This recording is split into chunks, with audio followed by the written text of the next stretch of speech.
Well, the Ducks will be at Iowa next week, and I'll tell you right now, we internally are thinking this is going to be the big nooner. Everybody thought it was going to be Texas Tech BYU, and then that game got announced as an early kick time on ABC or ESPN, and that eliminated it from that consideration. And the rest of the slate next weekend, it's like, where else are you going to go? Well, you remember the Mike Gundy Oklahoma State game?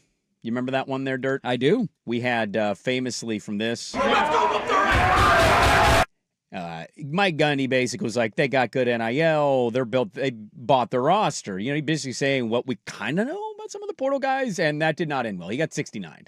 Mike Gundy got 69 by Dan Lanning and then lost his job. Now he's out of a job. And Phil Parker is the defensive coordinator at Iowa. Pretty good little defense he's got over there. He talked yesterday with the media and had this to say about Oregon's offense. Yeah, I mean, obviously they can execute. They have some.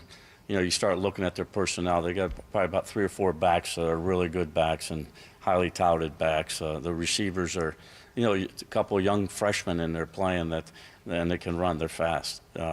So you worry about that. And the 2 tight ends are dynamic, and the big offensive line. So they have the whole package. It's well funded, if I put it that way. But they're very, very talented. The quarterback I did see. I sat there, on the sidelines watching Moore, playing at Martin Luther King. He's the same high school of Kenny Merriweather. So, I mean, I've seen him before, and he's definitely a good player, and it's going to be hard to defend. And the guys that he can throw it to are scary. You know what I mean? You got to be fundamentally, you got to be sound, you got to be prepared, and you got to play tough physical. We got to play with 11 guys and playing their best at all times. He sat in that silence for that half second. He knew what he was saying there. That wasn't a slip of the tongue. That was I'm going to say this and I don't care. They're well funded. He described the Oregon offense. How dare you? How dare you, Phil? Here we go, man. This is what's going to win the game for the Ducks. Open up that can of whoop ass, Dan. Don't you be pocket watching us, all right? You mind your own business over there in Iowa, damn it. As Iowa fan going, yeah, man, we had a shot. Why? No, I don't think they are. You don't think so? No, I think some of the shine has come off that for Oregon, and I don't think this is Oklahoma State. Oklahoma State is one of the worst teams in the country, and we thought that. Actually, no, we didn't really think that. I mean, they won their opening game. They were wounded going into that. They were pretty, game, but they were also, it was the second game of the year. They beat, I can't remember who they beat in week 1. It was a nobody, but they at least won the game. They didn't lose to an FCS team at home.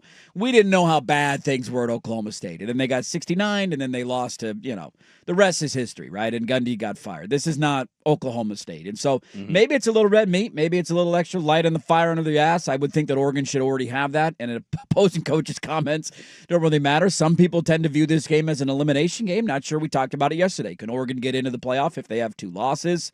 You're coming off a less than stellar performance at home against Wisconsin. Yes, elements had a huge part of it. But you're not coming off a great game. It's not like you just, 69 Rutgers last week and you're like, hey, flying high. You didn't look great offensively at times in that game. And so I don't think you need any extra motivation going on the road to play a really tough meat grinder of an opponent in Iowa. But, hey, every little bit helps, I guess. And Phil Parker did throw a little gas on the fire. I believe some of this stuff sometimes that we kind of throw out as sports fans that's beyond X's and O's. I tend to find most of this stuff when you talk about good teams. And maybe we'll find out Oregon is a much better team than Iowa. Very well could happen. But if that happens, it's not going to be because Phil Parker said they're well-funded. No. I always wonder, too, if those comments are more for their own boosters. Probably, yeah. As opposed to taking a shot at the Gundy's Ducks. comments weren't actually a shot at Oregon. They were a shot at his boosters. Yeah. And I'll also add this. It's one thing if Oklahoma State comes into Autzen 2-0, having just whooped the butt of fill-in-the-blank respectable team. It's another to say we were already expecting Oregon to win the game, but as we talked about going into that game, it was more like, is Oregon going to now pour it on? And they poured it on even more than we predicted. We were like, that's got to be 55-7 or 55-10. Yeah, and it was like 49-0 at halftime. Yeah, and it was a 69-3. So, like, in those instances, even though I do think, and I think Lanning would say this if you gave him truth serum, that, like, he understood what Mike Gundy was saying. Of course he did.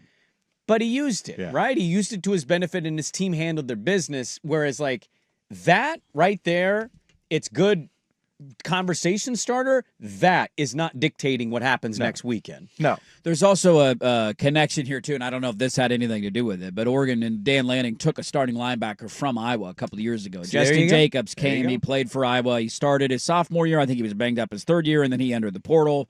And I'm assuming Iowa people thought, well, he just was chasing money, and he didn't do a ton at Oregon, injury-riddled kind of 2 seasons for him in Eugene. Justin Jacobs had, but I'm wondering if that was a part of it as well, that when you lose a guy to another team or a bigger fish, if you will, it probably hurts and it stings, and so you take a shot like that. But it's not going to ultimately decide the outcome of the game. I just saw it trending on Twitter, not trending, but I saw a lot of Duck fans that were commenting on these, and I thought, I got to go listen to this. Let's see how bad it sounded. And it was the very last question of his press conference, and you could tell he was kind of holding on to it. That's an interesting tidbit. Not that these guys don't have the all 22s of like every play since these kids were in 6th grade somehow, but interesting note that he saw more in high school. Yeah, recruiting a Iowa kid or a kid who ended up going to Iowa who played at the same high school. He's seen him a lot. He saw his UCLA tape, and now he's going to see some tape where a defense kind of rattled him before they knocked him out with a nose injury. So maybe there's something there for Phil Parker as he just rattles off. He touched on that, too, yesterday. I listened to the whole thing. I didn't pull all of it because I didn't want to do a bunch of Iowa preview today because it's still over a week away. Sure. We could save that for next week. But he touched on that in his press conference talking about, like, we watched the Indiana game. We saw what he looked like, and he looked rattled, and he looked confused. And he openly said he looked rattled? I don't know. Maybe I'm paraphrasing a little bit, but he acknowed watching the Indiana tape saying that he looked uncomfortable was maybe the word that he used. So it's out there. The tape's out there. Yeah,